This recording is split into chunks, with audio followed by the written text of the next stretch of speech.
Welcome back to More Creative. I'm your host, Ashley Wiley, and today we talk with Niki Kehoe, an animator and 2D animation pipeline director.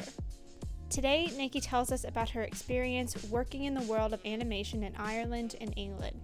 We hear about her early inspiration to become an animator and the many roles she's gotten to have throughout her career, working on projects for the BBC, Nickelodeon, and Netflix. She also gives us insight into how an animated series is created and what it's like to work on an animated series for Netflix with an original creator.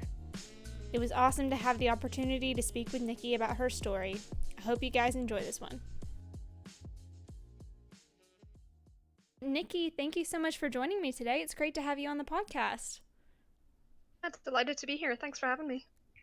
So I typically like to get a little bit of a better idea about your background. So did you always know that you wanted to work in animation or a creative field even when you were younger? So weirdly, yes. I think when I was really young, I just decided that animators were human beings and I'm a human being. Therefore, even though I'm from a rural town in Ireland, like I grew up on a farm, I was still just like, no, I could if I want to be, I can be an animator. So, yeah, I was really obsessed with cartoons and animation when I was a kid, as I'm sure most people who get into animation are. And I just yeah, decided from quite a young age that I was going to be an animator, and then I was pretty focused on that through school, and I had my college chosen and did an interview with Tom Moore from Cartoon Saloon when I was 15, and he was like, "Don't get into animation. It's really hard." So he said no, but I all I heard was yes. So yeah, here I am. Wow. So even with sort of a mentor telling you not to go into it, you were still inspired to go. That's awesome.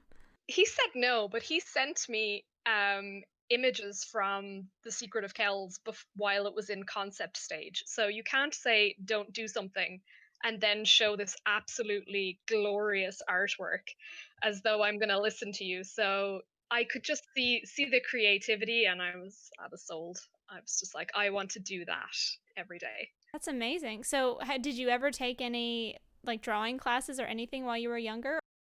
I was drawing all the time. I was quite a sick kid. I had really bad asthma when I was really young, so I think that influenced a lot of my background. I was constantly reading, constantly drawing, and if I could, because we only had one TV back in the day, so if I could get near it, I was watching cartoons. So it was just constant drawing, and my mom could see that. My mom and dad could see that I was really creative, and they like really nurtured that, and they sent me to drawing classes, kind of summer schools and stuff. And then I did art classes in secondary school, and then I went to college to to study animation. So yeah, it's been pretty constant the whole time that I would be drawing.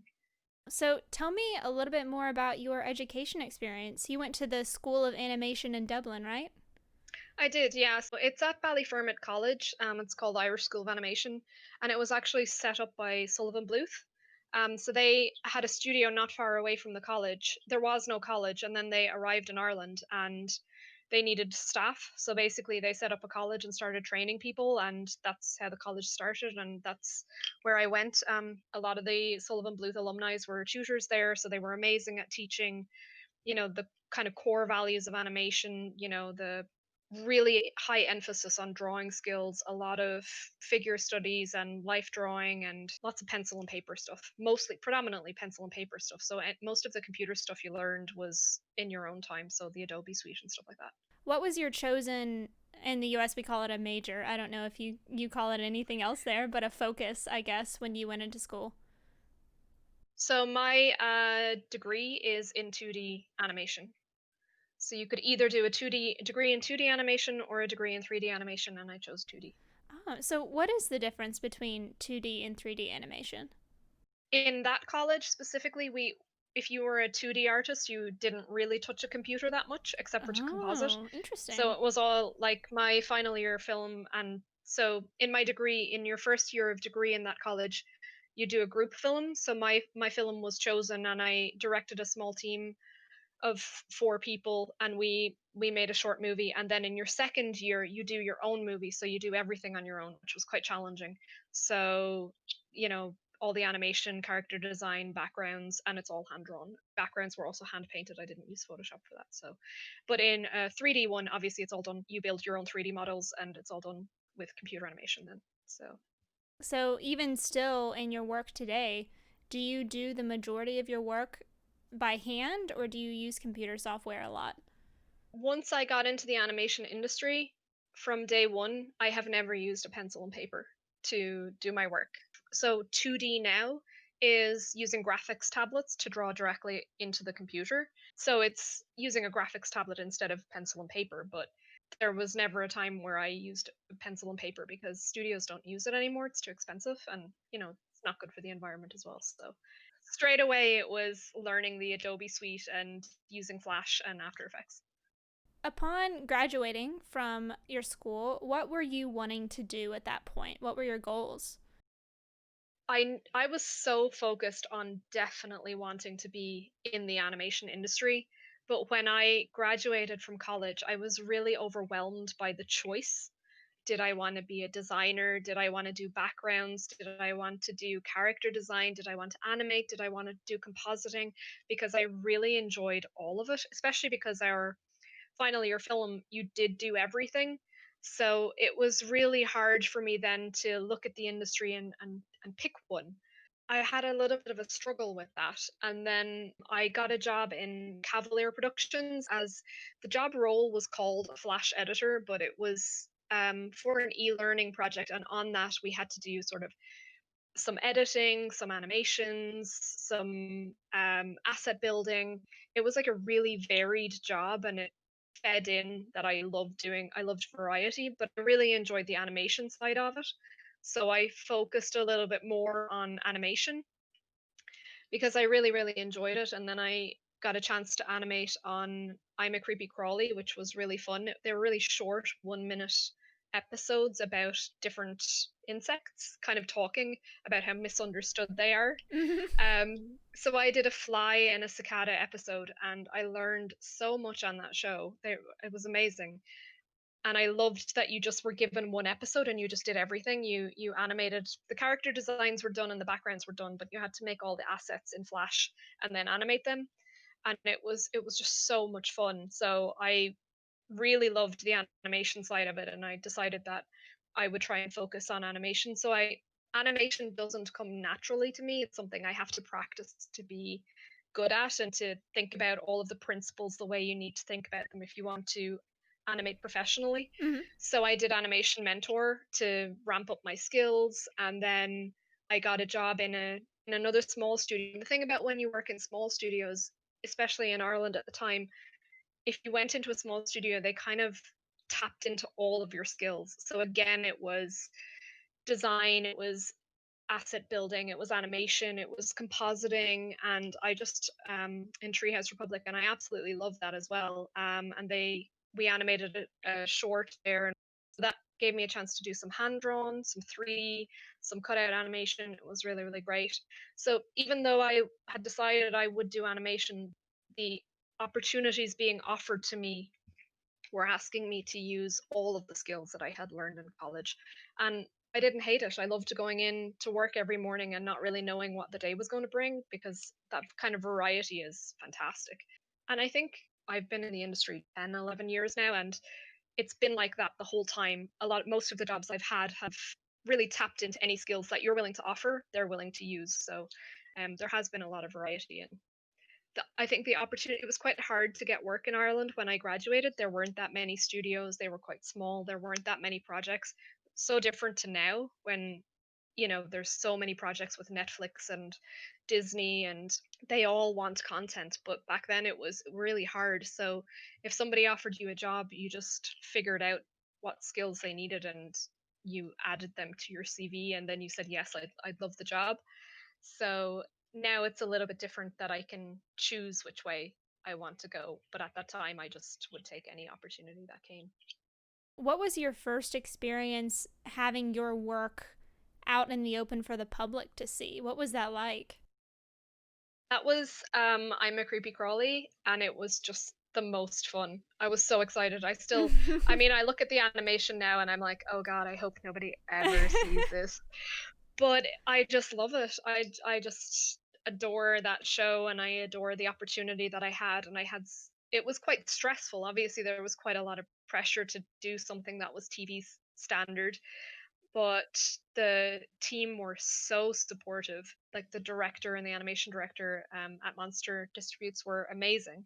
So that was the first one. It went on to Aer Lingus airplanes as little shorts for the kids. Cool. But then it got shown in Ireland on our kind of national station, and then it just sort of grew exponentially, and it went to hundreds of regions: America, Canada, Australia, yeah, all over.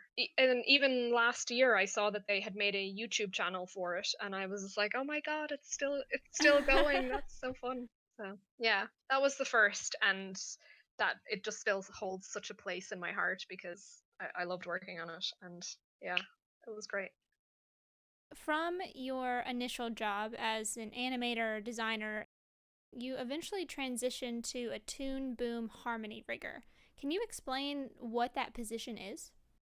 So there are two types of 2D animation, really. There's either hand drawn. So, like I said, you draw with a graphics tablet onto the screen, and you'll draw a whole character in the position that you want them to be in.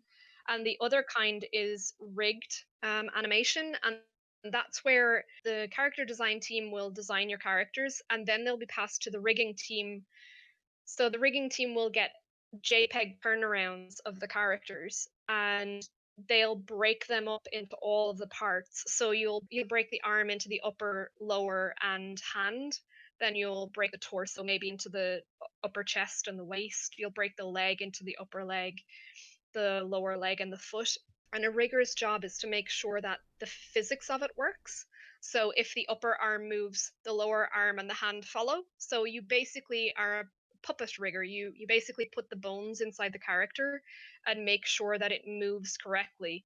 So then when it goes to animation, they actually don't have to draw that much. They do draw some stuff, if they need extreme poses, but most of that work is done for them, so they can just move the character. They don't actually have to draw it from scratch or build it themselves. Wow. So, do you have to study on how the human body moves? How did you do that? How did you see it in such a way that it looked natural? Well, actually, I think I was really able to lean on my college experience, and also in both Animation Mentor and Irish School of Animation, and also just being an animator myself. It's one of the reasons that Boulder offered me the opportunity. So I did a Toon Boom Harmony course, and my teacher was Stephen O'Keefe, who was the head of the rigging department in Boulder Media. And he approached me and just said, "Look, I think you'd be great for this role because you have such varied experience. You're an animator, you've done some kind of rigging already in After Effects. So we'd love to bring you on board and train you from the ground up in Boulder, working on shows, and we'll show you what you need to do. But because of your experience, we think you'd be great at it." And that offer really blew me away. I wasn't sure if I wanted to leave doing animation, because if a company offers to train you, then you really need to commit. You can't just let them train you for 6 months and then decide that you want to leave. I really wanted to either go all in or not do it at all. But it's quite rare for a company to turn around to you and say, "This is how much we believe in you, and we would really like you to come on board." So I thought that was quite a profound offer. So I did decide to take them up on that offer. Like, I started off as a props builder, just, usually they might only be one or two angles, and so they're much easier to build. So you start off as a props rigger, and then you work up to really simple characters that almost don't move before you'd ever move up to a main character. Mm-hmm. So they nurtured me through that process and trained me up, and it was fantastic. But in terms of the physics, as an animator, you really have to study that side of things anyway. You have to study how humans move. You have to understand that. If you want to be a good animator, that's your bread and butter knowledge. So that's the information that and experience that you bring with you when you're a rigger. It doesn't mean that you necessarily have to have an animation background to be a rigger. It's just that if you do, a lot of the riggers that I know would have transitioned from animation to rigging. That experience is really, really useful because you are trying to think like an animator. A rigger's job is to facilitate making animation easier for the animation team. The whole point of rigged characters is to make it easier for animation so they can get through the animation faster. And from a company standpoint, they can animate more seconds per week. So you have to try and get into an animator's head. And if you've already been an animator, it's much easier to do. You can ask yourself, right, if I was going to animate this, you look at the animatic, you see what the character has to do. Can my rig do that easily for the animator? Are they going to be able to move this the way they want to move it organically? And is it going to break? Because sometimes joints might have gaps, or rigging is a real problem solving role, but because you've done all the problem solving, I think it really frees animation up to just do really nice expressive animation. So it was not definitely, I didn't go learn physics just to be a rigger. It was something that I'd already been studying. Was there any one type of character that was more difficult to rig than another? So anything that's sort of kind of circular shapes are much easier to rig, whereas if you have a big, broad, square type character, that can be really difficult. Four-legged creatures are much harder than two. Also because you don't necessarily rig them as often, though we did rig on Littlest Pet Shop, which was just tons and tons and tons of animals. So that was challenging. But the most difficult would be any sort of monster that you wouldn't have done before. So you really have to think outside the box. And if it's got really weird shapes, and we had a monster on the Wonderful Wizard of Oz, or sorry, Dorothy and the Wizard of Oz. But I was around for the conversations that they were having. It had like tentacles and all this kind of stuff, and it was just a real big character. So there were meetings about what would be the best way to make this work for animation. So really, it would be those kind of monster characters that have to do a lot. If a character doesn't have to do a lot, it doesn't need a lot of rigging. You can make it quite basic, but if it's a main character and it needs to turn around a lot and it needs to act quite a bit, and especially if it's sort of an action based shot and it needs to be quite dynamic, then you really need to consider how to make it easier for animation. Those are the things that you have to think about. Like, you really wake your brain up. But then also it becomes more collaborative because you'll go to your peers and your colleagues and just ask, what do you think? And you'll engage with the animation leads, or, some key animators, and, what do you think? What would you like? So in that way, it's a really, really collaborative department. So it was a lot of fun. So you went from an intro rigger to eventually moving to a senior position. What was that transition like for you? Well, I worked in Boulder as a senior rigger as well, so I worked up to that, and we were senior on Rescue Bots Academy. But I think I was extremely used to the Boulder way of rigging. It was the way I had been trained, so it was quite a natural, organic process. We had such a rapport in that company, and we were all trained the same way, so that wasn't too challenging. It was when I moved to Blue Zoo as a senior rigger that it was a really massive challenge, because I thought I knew what I was doing, because obviously I'd been comfortably rigging in Boulder for 2.5 years. And then I arrived in Blue Zoo, and my lead, Jessie, had been rigging for 10 years. And she'd been doing it across multiple studios. She learned in Canada, and Toon Boom is a Canadian software. She was learning it and using it for years before it had ever even been in Ireland. So she knows a lot. And I opened the rigs on the first day, and my first job was to fix a character that had already been rigged. And she was just like, yeah, just, simplify it a bit, and, it'll be fine. It'll be nice and easy. And I opened this rig and I just didn't have a clue what I was looking at. It Oh was no. extremely complex, and I just had this little internal panic, and I was like, oh my God, I'm going to get fired. I don't know what I'm doing. This is the worst. So it was really, really terrifying. Fortunately for me, Jessie is amazing. Anything I didn't understand, she really walked through it and showed me what I needed to know.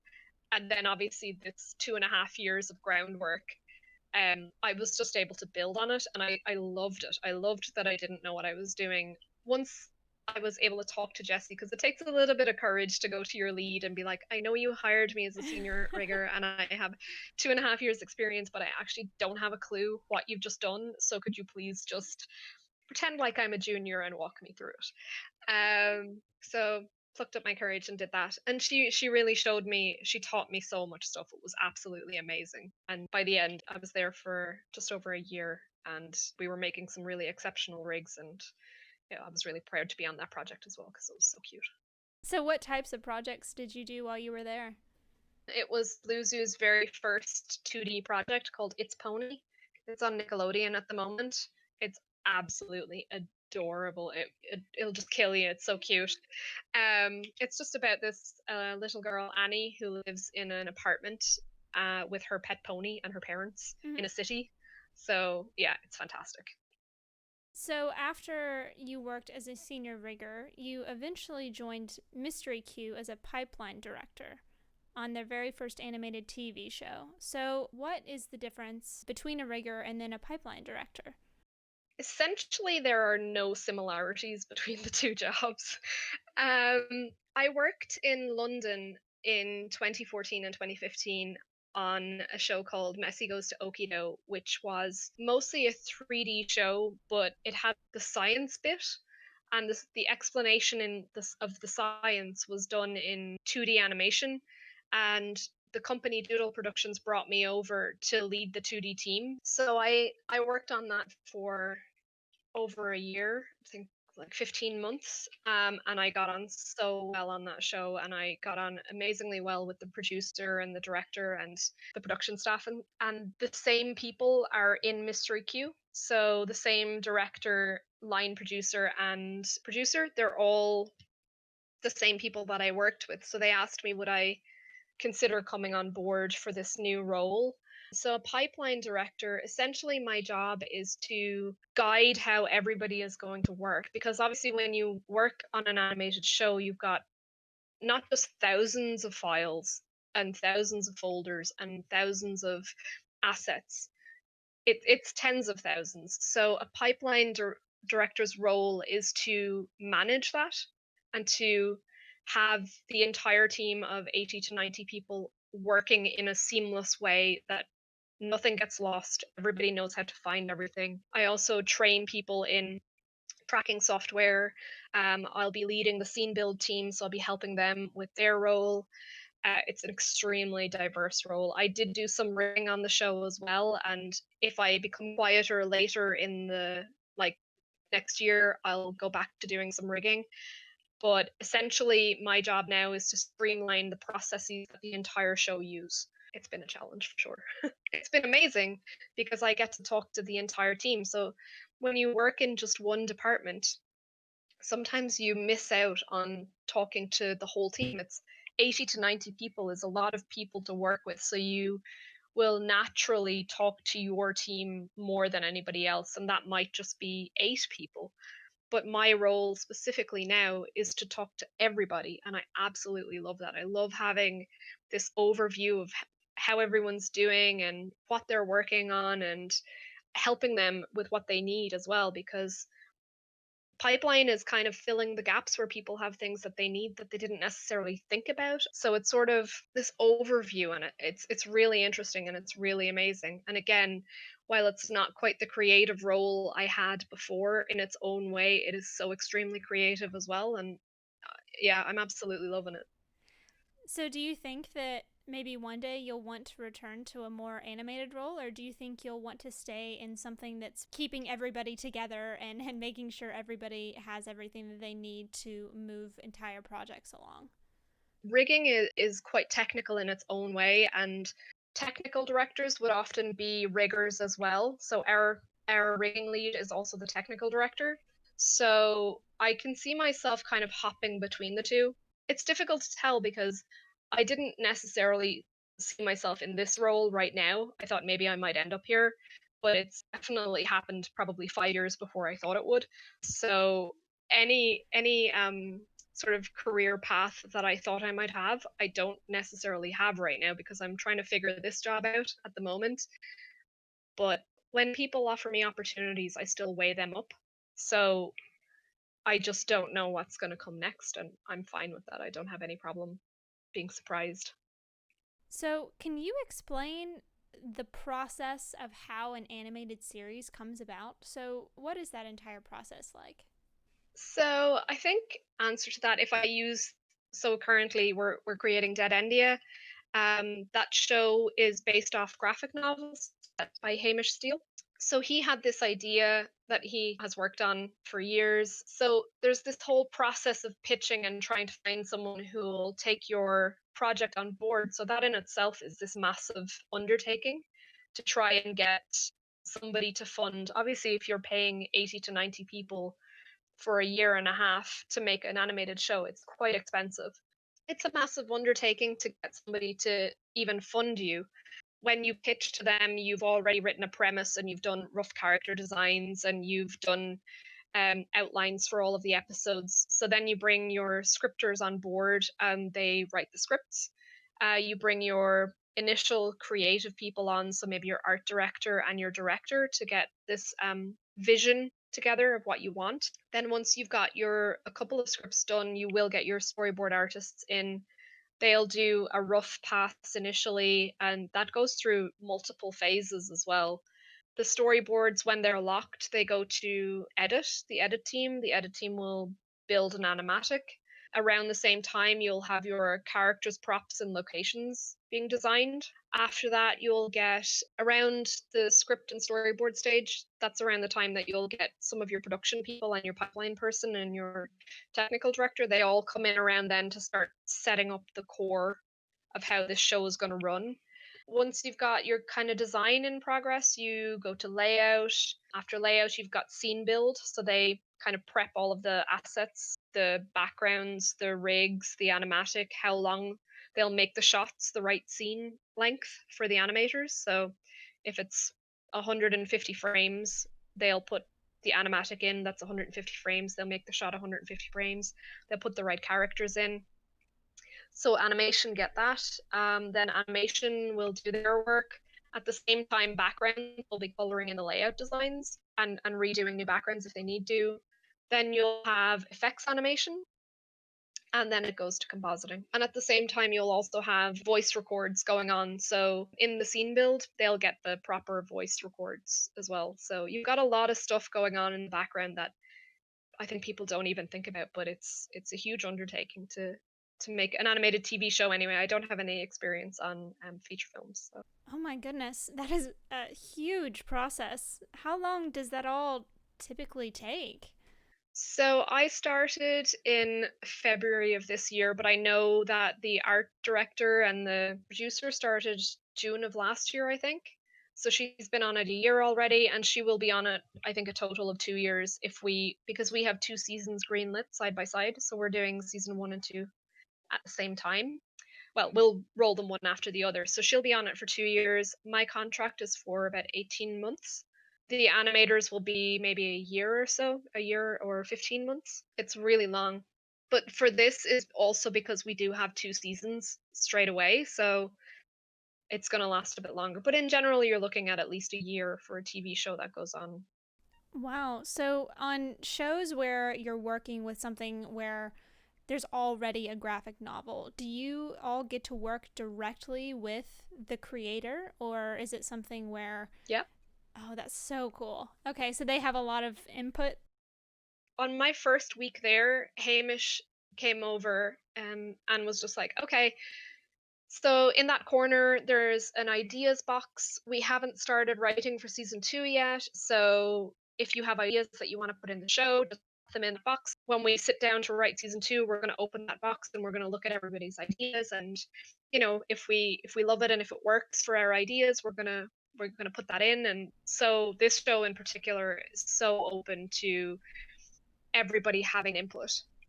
It's amazing. If you have an idea or you have a thought or you have something that you would love to share, oh my god, they're so open to hearing it. It's absolutely brilliant. You don't always get that, but on this show you definitely do. That's amazing. What is it like working with a company like Netflix on a series? Does that bring any challenges with it, or is it basically the same? In my experience, one of the hardest companies to work for were BBC. Really? That's interesting. The reason that the BBC and CBeebies are hardest is because they are specifically targeting really small children. So, really young kids. So there are so many rules and regulations that you need to follow. Whereas with Netflix, and this show is for 8 to 12-year-olds, so it's older. And Netflix are so open to it being scary and funny. And so studios and companies are much more lenient when it's for older kids.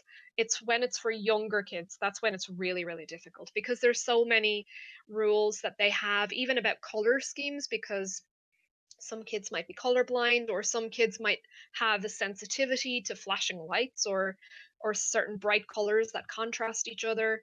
So these are all of the things that they really take into consideration for children who might be a little bit too young to understand what they can and can't watch in terms of, for health reasons or whatever. So BBC take that responsibility extremely seriously. I mean, it makes sense that, colorblindness and sensitivities, it all makes sense, but it's just something you never think of when you think of the process of animation. Absolutely. And with Netflix, they're extremely encouraging for our designers in particular to just go all out. And if our designers go a bit nuts, like, we might tone that back just a small bit, but they've still approved some stuff, some monsters and things, and we're like, wow, that's gonna terrify the kids. And we're really excited about it. But when I was 8, 9, 10, I absolutely loved being scared, you know? It was exciting. You felt like you were watching something you shouldn't be watching, and it was really exciting. So yeah, we're all embracing that side of ourselves on this show. That is awesome. So, what is the favorite project that you've ever worked on? Do you have one? So impossible to say.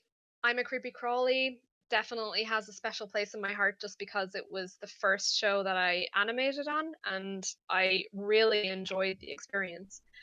But after that, working in animation it has its challenges for sure because, it's kind of contract by contract. So you do go through phases where you're stressed about finding work or whatever. But ultimately, the people are the best people that you could possibly find anywhere. Everybody is just so creative and I guess like-minded for me. So I find them just amazing and they just astonish me with their talent. People are so generous, they're so kind. The industry is very relaxed. So because we don't deal directly with clients for the most part, production might, but you working in a studio, you're not actually directly dealing with clients, so you don't need to wear a suit. You don't need to, you can have tea at your desk and nobody minds. You can chat to your colleagues and nobody's yelling at you. It's just a really amazing vibe. So that's what I love. Each show that I have worked on, I have met absolutely incredible people. So for me to pick a favorite show would almost feel like a betrayal to them. Um, I'm working on Deadendia and the crew are absolutely fantastic. The show is going to be amazing. I worked on It's Pony. It's the exact kind of story that I would have always said I wanted to work on because it's really wholesome and funny and has a great wit about it. But in Boulder, they trained me, and that training kind of changed the course of my career as well. So that was such an amazing experience. And Rescue Bots Academy was like the first sort of high budget project that I had worked on. So that was really exciting, and it was really challenging as well. Yeah, I think I've just been so lucky. There've been so many at this stage that I would find it hard to pick one. I think it's amazing to be in that situation where you've had so many awesome experiences. Absolutely. So, do you have a favorite part of your job? It's definitely the people. I just adore working with such talented, amazing, wonderful people. It's really difficult to find somebody that you just don't like in animation.